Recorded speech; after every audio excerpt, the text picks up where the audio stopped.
Corruption Watch wants you to be more involved in the appointment of key anti-corruption leaders. The IPID Executive Director, the Deputy Public Protector and the Auditor-General will all be seeking new leaders in the coming months. Well, for more on the campaign, Corruption Watch's Kavisha Pillay joining us this evening. Kavisha, good evening and thanks for your time. So we know that the Portfolio Committee on Justice and Correctional Services is asking for the public to comment on this list of 28 candidates. You've taken this further. You've now launched a survey. What are you asking the public to do?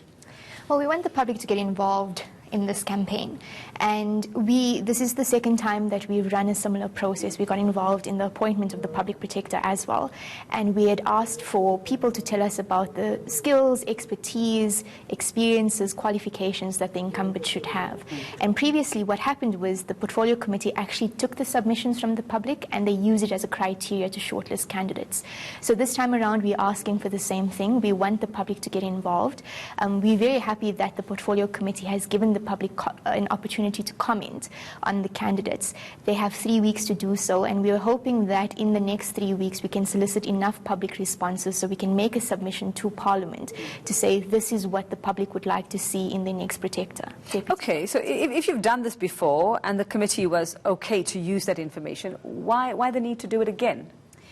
Well, it's a different things are different from 2016. What was happening back then was, even though the public got involved and they contributed towards the survey at the time of the shortlisting, it didn't really work in the way where they looked at the public comment, and we're hoping this time around things would change. So part of one of the lessons that we've learned from the previous appointment was the shortlisting and the interviewing processes. There was a number of loopholes. So what we want to do this time is we want to entrench that the public voice is important and that MPs have to consider what the public says in terms of who they want. So we are going to be a lot more proactive in ensuring that they use this as a base criteria for shortlisting. So and I'm asking you as Corruption Watch, what are some of the things you will be looking for in these candidates? Well, you want, guide the public. Yeah.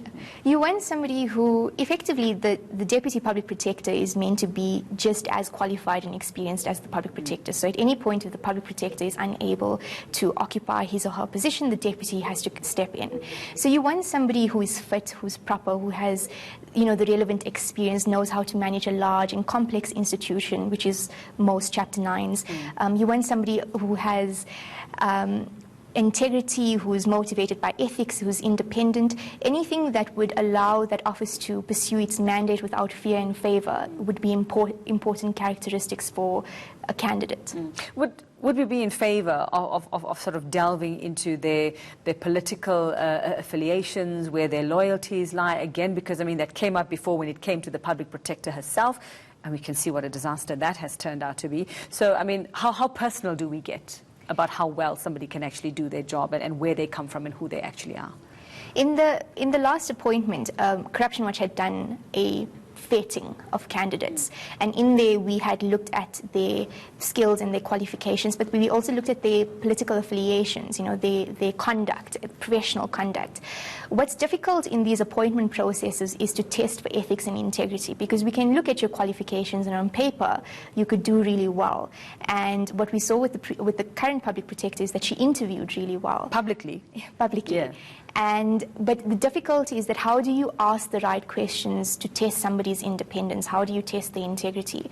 The appointments that happened this year for the National Director of Public Prosecution, that was last year, and the SARS Commissioner, they had done it in an interesting way where they were testing for competencies for candidates. They were giving them case studies, scenario questions to test for independence, and we want the committee to do the same thing this time around. There's no foolproof way to make sure, but I think that you have to employ stringent processes if you want the right candidates occupying these positions. So where can the public go to answer your survey, to be a part of it? So you can go to Corruption Watch's website, which is www.corruptionwatch.org.za. It is on all of our social media. And we would encourage everyone to look at the long list of candidates. There's 28 candidates. It's really important, if you have any objections, if you have any comments on them, to send this to the committee. Just saying. Because this will definitely be considered when they are shortlisting. Okay, and they can rest assured that this information will go to the relevant committees and will be and sifted, of course, and used as criteria. It's not just a waste of their time. Yes. So in the last appointments, they did that at the shortlisting and interviewing processes. People seem to have misled Parliament and lied on their CVs, and the public came forward with that information. So it's proved useful, and everybody, if you do have information, please come forward with it. Okay, thank you very much, Kavisha Palede from Corruption Watch. So